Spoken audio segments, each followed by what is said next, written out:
Nation on Atlantic Television Network.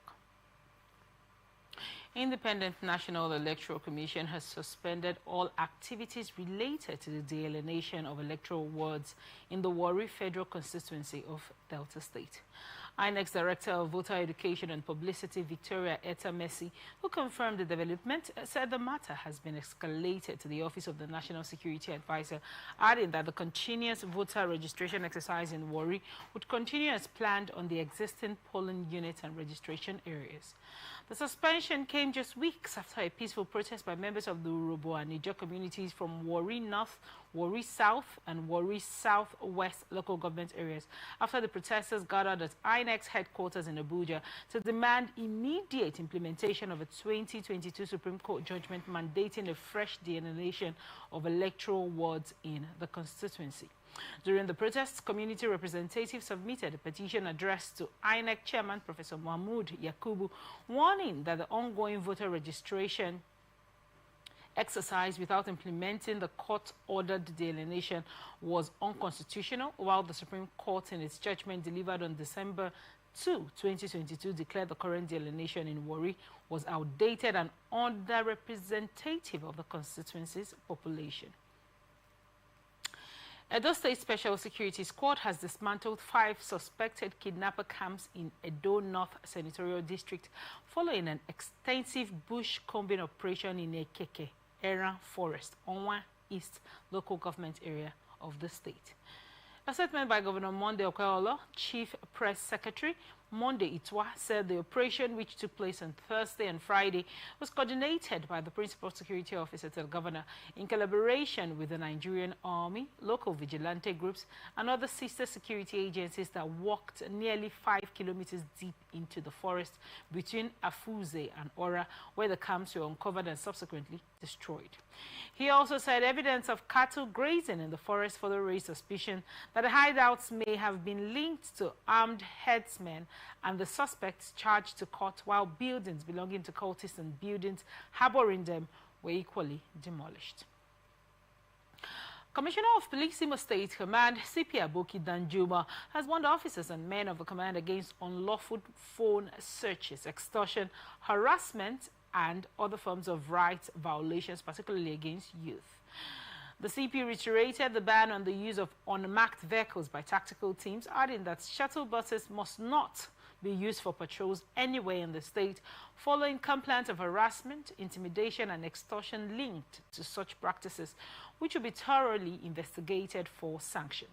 Danjuma further warned against the over-detention of suspects and the rights of suspects to be sacrosanct, which must be respected at all times to avoid any breach of constitutional provisions and global best practices.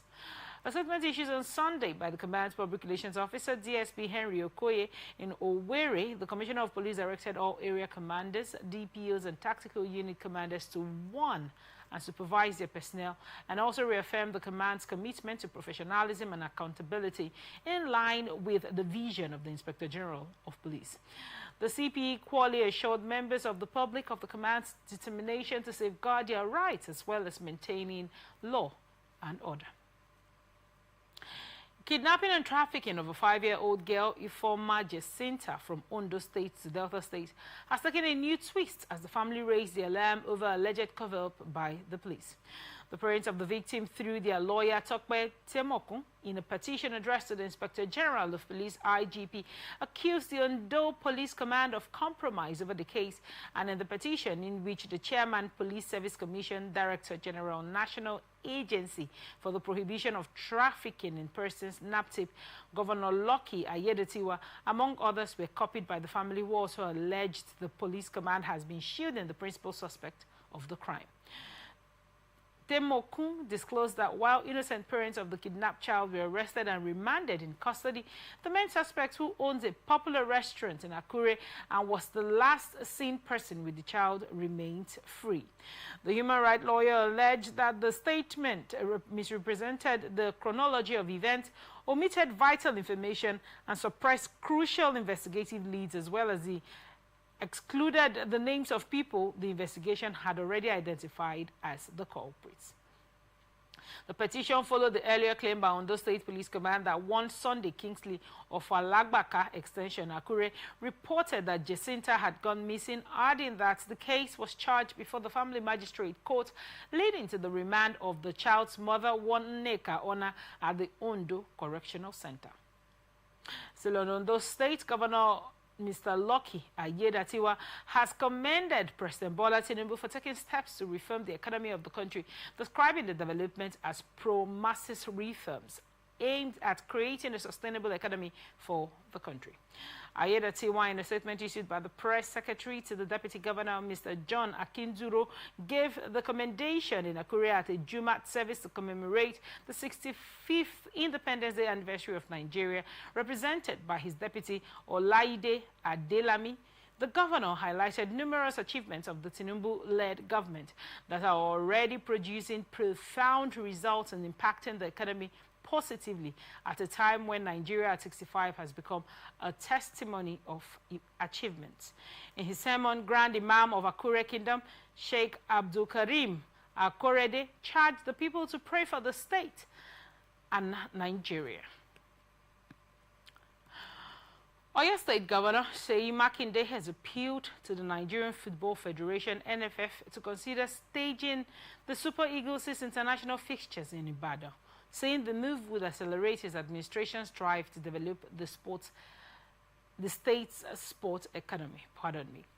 Makinde made the appeal while declaring open the 2025 Annual General Assembly of the NFF held in Ibadan, adding that football remains a powerful unifying force in Nigeria and show that Oyo State is adequately prepared to host major sporting events, stressing that the facilities in Ibadan are of the standard required for high-profile games. The governor also commended the leadership of the NFF and the Nigeria Premier Football League for ongoing reforms, especially in improving officiating standards and enhancing the overall organization of the domestic league. We head to Ogun State, where Governor Dapo Abiodun says his administration has taken bold steps to reposition the state for Nigeria's cultural and creative tourism. Governor Abiodun, while reiterating his commitment to making tourism a key driver of inclusive growth and economic diversification, said beyond physical infrastructure, it is focusing strongly on inclusiveness and empowerment. He made this known at the 48th edition of World Tourism Day, themed Tourism for Sustainable Transformation, held at the June 12 Cultural Center, Kuto, Abeokuta. Abiodun, represented by his deputy Noimat Salako Oyedele, said the training and skill building initiatives are for women and youth involved in tourism-related endeavors, especially at Dire Manufacturing, which has received international recognition on the global fashion runways.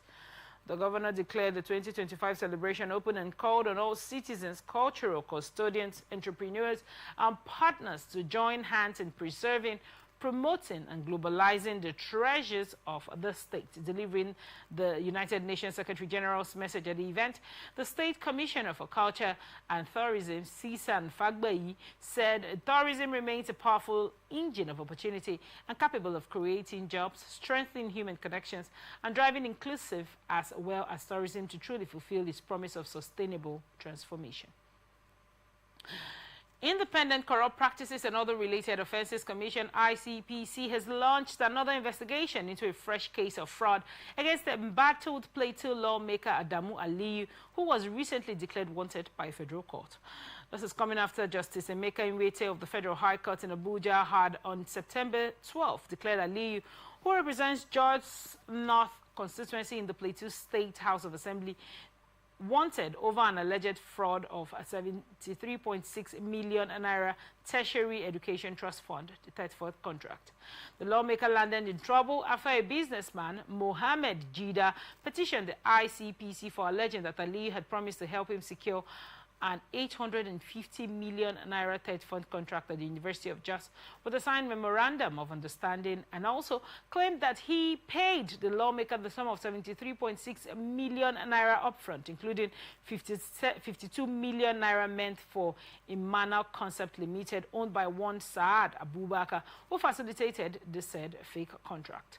While the case is still generating controversies following Aliyu's denial of his involvement in the fraudulent act, the agency says it has commenced another probe into a new allegation by a Jos-based businessman who accused the legislator of conniving with one Hassan Maimadara, a former local government secretary, to defraud him of 75.8 million naira in a fake land deal.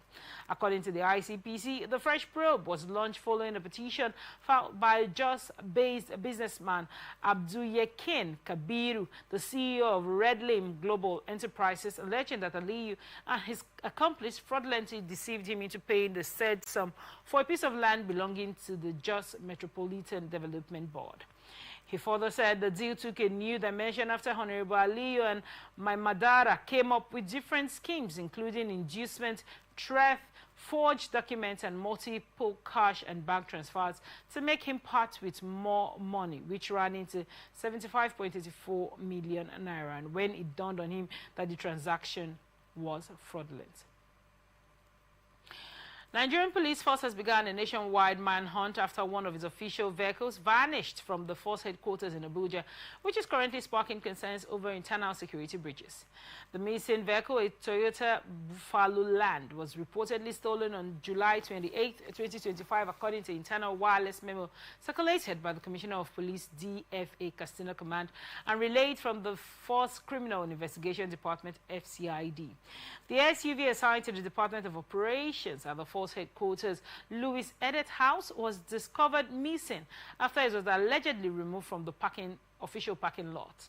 Following the report, all area commands, divisional police officers, and tactical formations across Nigeria have now been ordered to remain on high alert and to treat the matter as very important in recovering the vehicle. Niger State Governor Umaru Bago has showcased the state's long-term development plans at the United Nations General Assembly in New York after hosting the inaugural Niger Day together with global leaders, investors, policymakers, and members of the Nigerian diaspora. The event featured two panel discussions on human capital development and investment in agricultural transformation, highlighted Niger State's 30-year vision plan built on 4 pillars, such as improved livelihood, a sustainable economy, urban renewal with rural transformation, and good governance. According to the Niger Secretariat in the statement, the administration aims to lift millions out of poverty, promote world-class industries, modernize urban and rural areas, and establish accountable institutions, as well as position Niger State as a model for subnational transformation in Africa.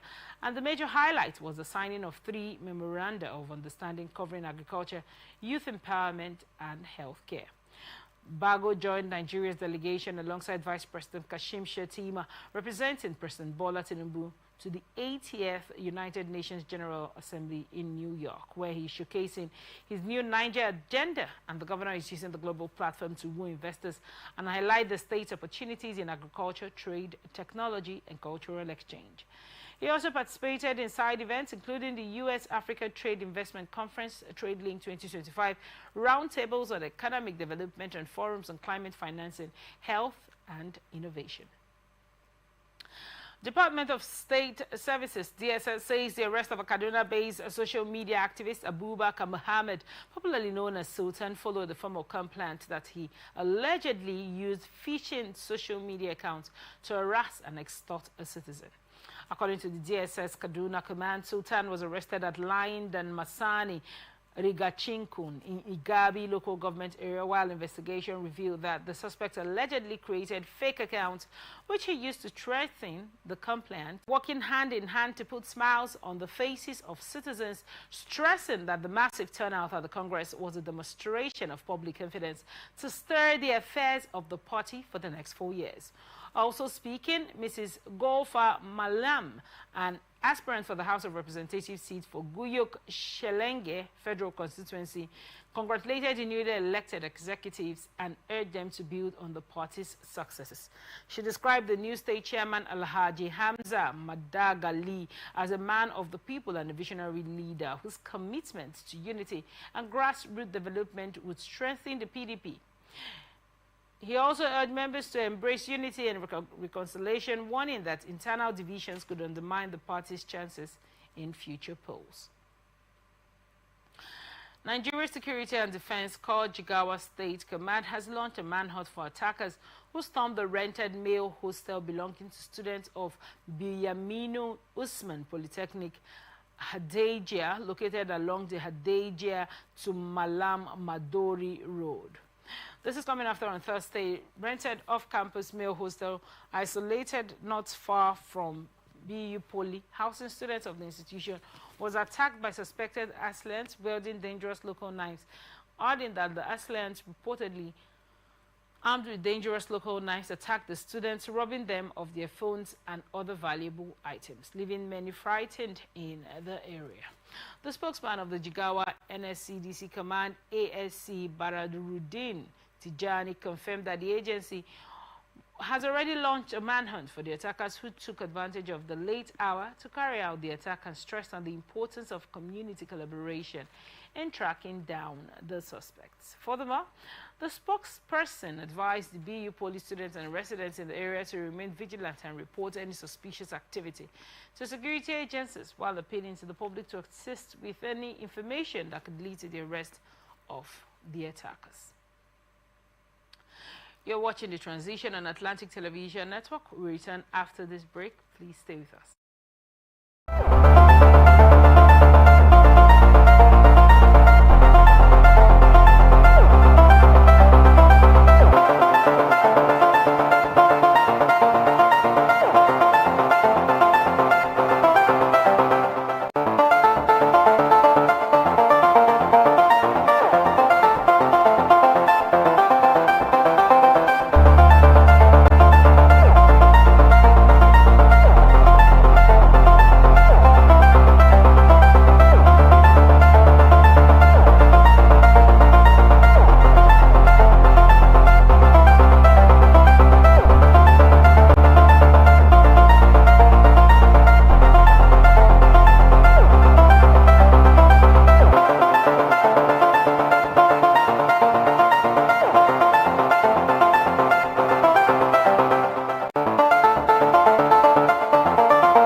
Welcome back. This is Atlantic Television Network Transition. And now the rest of our stories.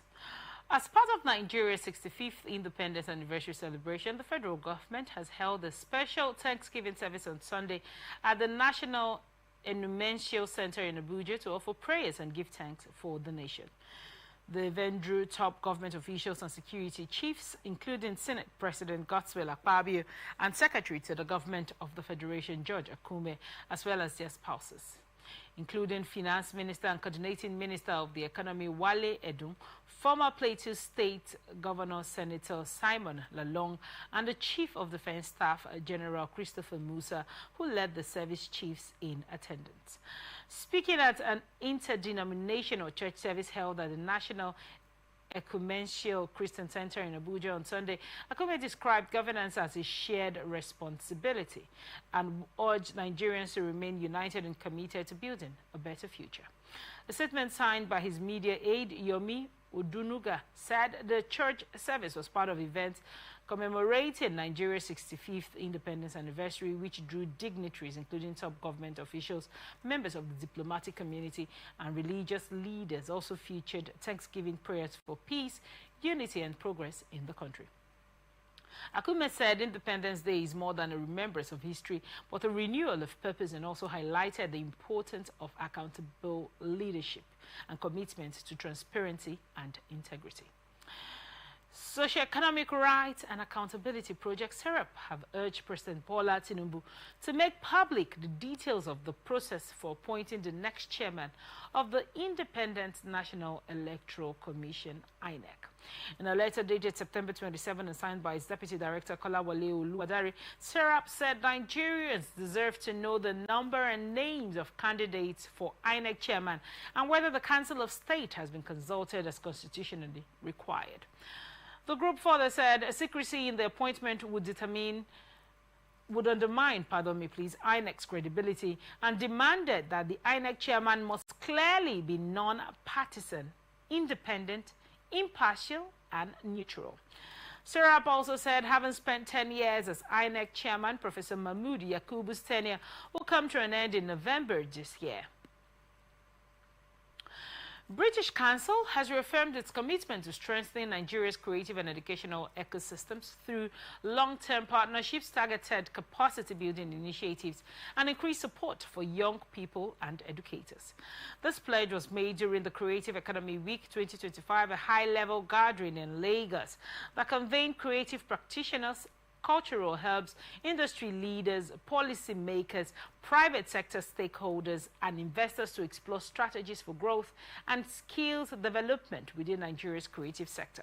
Speaking at the event, the country director of the British Council in Nigeria, Donna McConnell, highlighted the organization's role in building sustainable impact across multiple sectors, adding that the council's approach is rooted in collaboration with key players at the policy level, within institutions, and across communities. Drawing from her 3 decades of experience with British Council, including previous leadership roles in Zambia, Lebanon, and Vietnam, McConnell said her perspective is global, but her approach in Nigeria is driven by listening and learning from local expertise. On the creative front, McConnell commended the dynamism of Nigerian talent and to support initiatives designed to amplify local creatives on global platforms. And now we head to some business reports. Petroleum and Natural Gas Senior Staff Association of Nigeria, PENGASSEN, has declared a nationwide strike and have also directed all its members in various offices, companies, institutions, and agencies to cease all services starting today, Monday, September 29th, 2025. This resolution was contained in a statement following the association's National Executive Council NEC meeting on Saturday, where the association urged all its members stationed in various field locations, including all control room operations, panel operations, and outfield personnel, to withdraw their services beginning at 6 a.m. on Sunday, September 28th, 2025, and kick-start a round of prayer vigil. It said the demand is a call to God to make those in authority to advise Dangote and his co-travelers on the need to obey Nigeria's law, and warned that during the strike period, no intervention whatsoever would be entertained across field locations except the safety of personnel and the National Secretariat.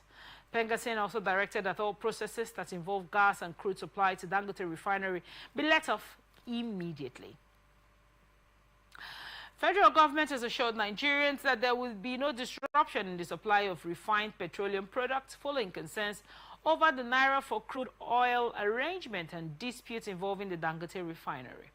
A statement issued by the Ministry of Finance after a meeting of the Steering Committee of the Domestic Crude Oil and Refined Product Sales in Local Currency Initiative, the government said energy security and stability in the downstream oil sector remained a top priority.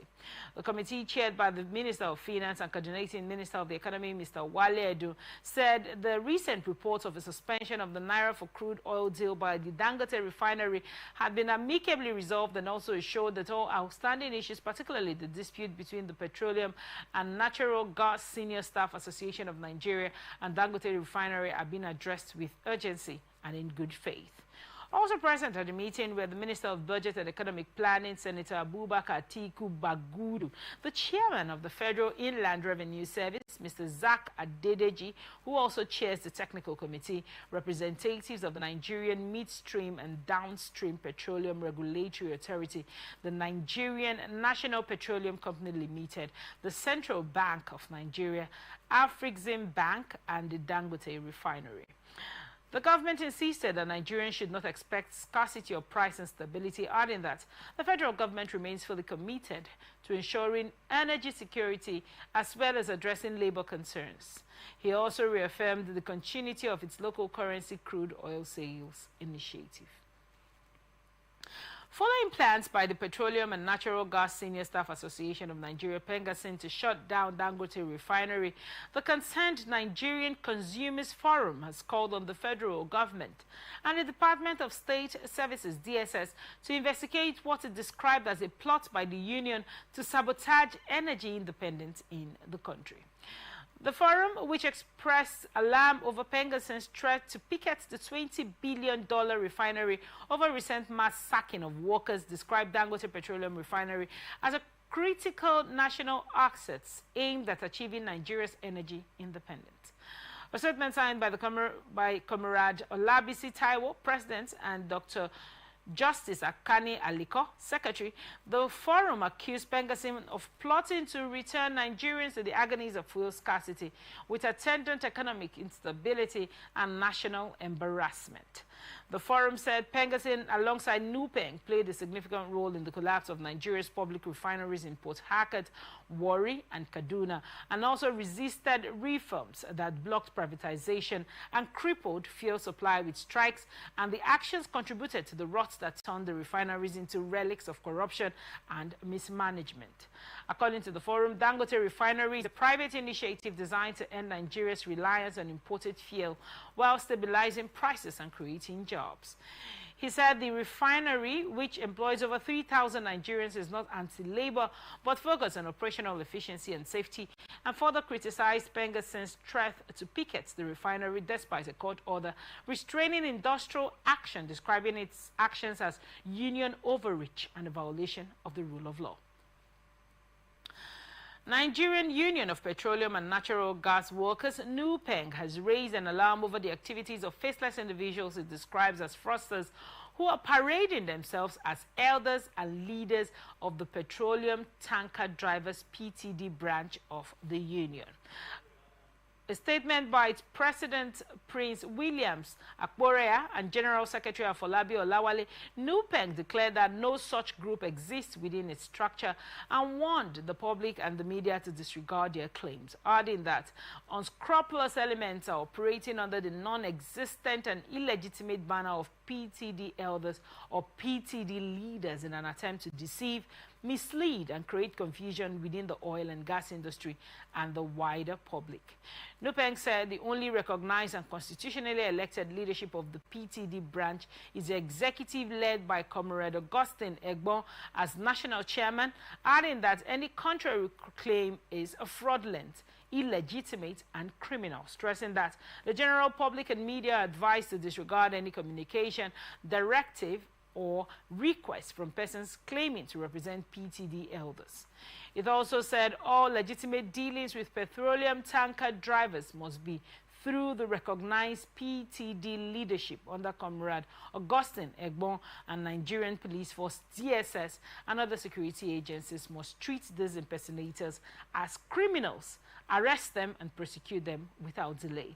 This is coming after a final warning to the faceless individuals to cease and desist from their fraudulent activities immediately, adding that Nupeng will not hesitate to use all legal and industrial means to defend the integrity of the union as well as protect the interests of its members and the Nigerian public. We'll go on a break. When we get back, we'll continue with the rest of our reports. Please stay with us.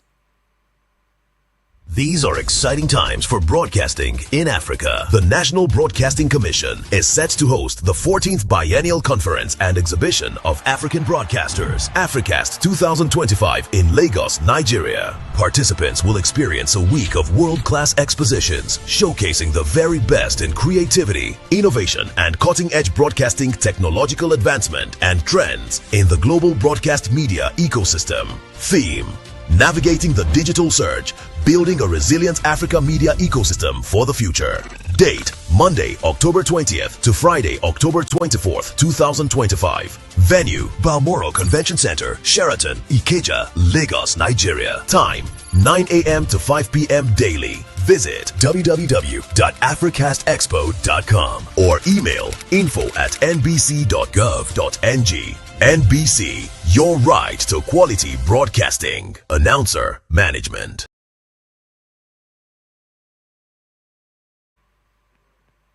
Thank you so much for staying with us and welcome back to Transition. World Bank is expected to approve two major loans totaling $750 million for Nigeria on Tuesday, September 30, 2025, according to information available on the bank's official website. The loans aim to strengthen Nigeria's healthcare security and expand access to climate-resilient digital infrastructure, particularly in underserved areas, while the financing package includes a $500 million facility for building resilient digital infrastructure for growth in Nigeria Bridge project and a $250 million loan under the Health Security Program in Western and Central Africa, Nigeria Phase 2, and both projects are currently listed in the World Bank's active pipeline with negotiations at advanced stages ahead of the scheduled board approval. The bridge project, spearheaded by the Federal Ministry of Communications, Innovations and Digital Economy, is designed to significantly boost broadband access across unserved and underserved areas of Nigeria, and with a total cost estimated at $1.6 billion. Adding that the World Bank will contribute $500 million via a concessional credit from the International Development Association, while the remaining funds will come from private sector sources. The program targets the development of climate-resilient broadband infrastructure that would bridge structural gaps and bring internet access to rural and remote communities, and is expected to play a critical role in Nigeria's ambition to become a digitally inclusive economy. This is coming after the Communications and Digital Economy Minister, Dr. Bosun Tijani, said in August that Nigeria is moving closer to building one of the largest digital backbones in the world, adding that the implementation of Bridge will be carried out through a special purpose vehicle, with the federal government holding a 51% equity stake and private investors holding 49%. Apart from the World Bank contribution, funding commitments that include $200 million from the African Development Bank, with anticipated investments from the European Investment Bank, Islamic Development Bank, and various private sector players. Director General of the Nigerian Maritime Association and Safety Agencies, Dr. Dayo Muberiola, has described the blue economy as one of the most underfunded sectors globally, despite its enormous potential to drive inclusive growth and sustainability.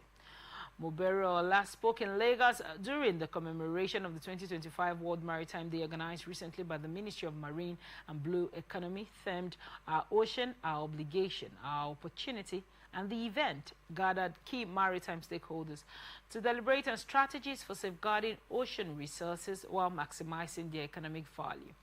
Citing global statistics, the NIMASA DG said the World Bank's Development Goal 14, life below water, remains the least funded of the United Nations Sustainable Development Goals, with an estimated annual financing gap of $150 billion, and also stressed on the importance of creating regulatory frameworks, incentive structures, as well as de-risking mechanisms that will attract investment to the maritime sector, while calling for a collective approach to managing ocean resources sustainably.